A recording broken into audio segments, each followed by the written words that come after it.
Na experiência do paradigma de Asch, aplicava-se um teste visual nos participantes. Eles tinham que decidir qual linha do segundo cartão tinha o mesmo tamanho da linha do primeiro.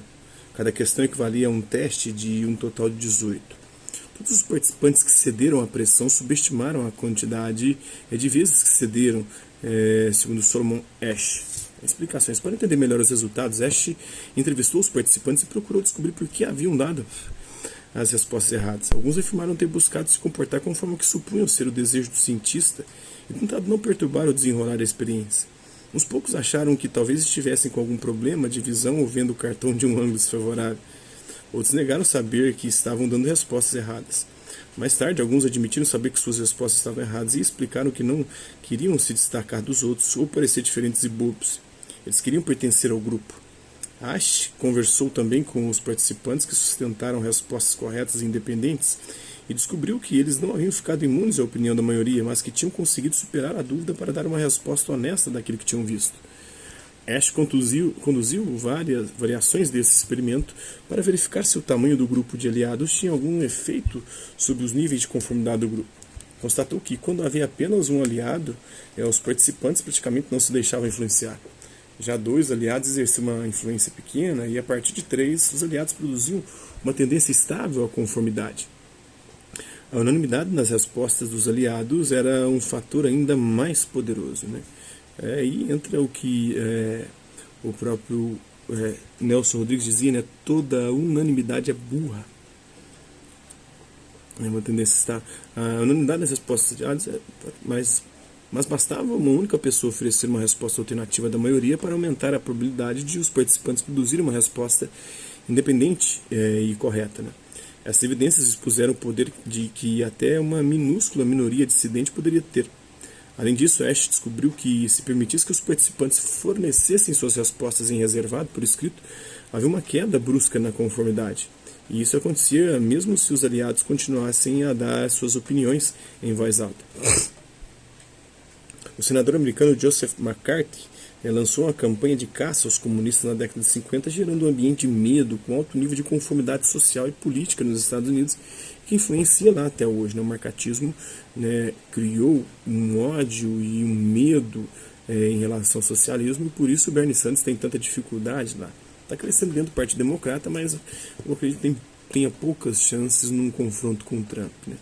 As normas culturais. Alguns psicólogos levantaram a hipótese de as descobertas de Asch refletiram o ambiente cultural dos Estados Unidos na década de 50, dominado pelo macartismo, que julgava a dissidência uma atitude anti-americana e aprisionava pessoas por suas opiniões.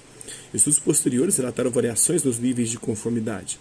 Por exemplo, uma pesquisa realizada no início da década de 70, época de ideias liberais e progressistas nos Estados Unidos, obteve taxas muito mais baixas de conformidade ao coletivo. Então, o clima também favorece, né? Um estudo realizado no final da mesma década, porém, voltou a revelar números mais altos. Então, quando se tem um clima de subversão, de crítica, como o final da década de 60, né, com maio de 68, e 70, com o movimento hippie, né, sexo, drogas e rock and roll, paz e amor, então eles eram muito questionadores. E aí as pessoas tinham maior liberdade, maior até vontade de questionar. Depois as coisas voltam à normalidade, as pessoas voltam a aderir. As taxas de conformidade em outras culturas do mundo variam também.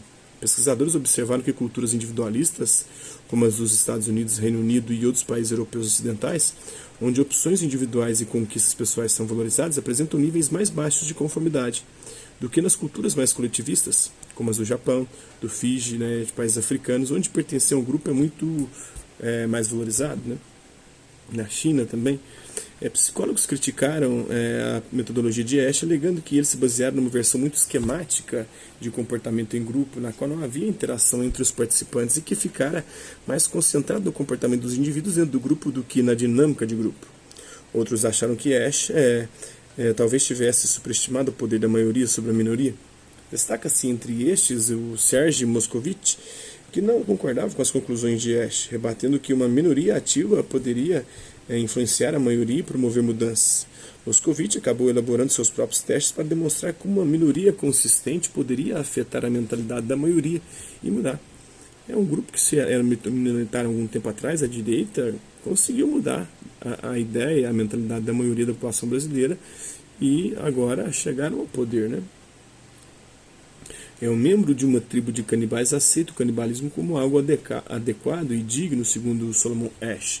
Isso acontecia na Grécia também, onde a pedofilia era normalizada, né, e quem iniciava sexualmente os alunos eram os próprios professores. Asch reconhecia que a vida social requer um certo grau de consenso, mas ressaltava que era mais produtiva quando os indivíduos contribuíam com suas experiências e visões independentes. O consenso não deve ser motivado por medo ou por conformismo, segundo ele. A forte tendência para se conformar à maioria, mesmo entre pessoas inteligentes, levantou questões importantes sobre valores sociais e a qualidade da educação.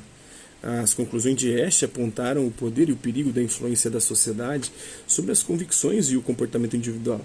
Se algo torna-se normal para um grupo, a pressão social garante que todos irão se adaptar. Inspirado na teoria de Asch, a experiência de Stanley Milgram sobre obediência mostrou que pessoas normais são capazes de realizar atos de crueldade quando pressionadas a se adaptar. No entanto, a maioria dos participantes do estudo de Asch, mesmo aqueles que se submeteram à pressão, afirmou ter apreço pelo raciocínio independente, deixando Asch mais otimista em relação à humanidade. Só um pouquinho aí do Solomon Asch, das suas explicações e seu conceito de normas culturais. Então é isso aí. Hasta la vista, até a próxima.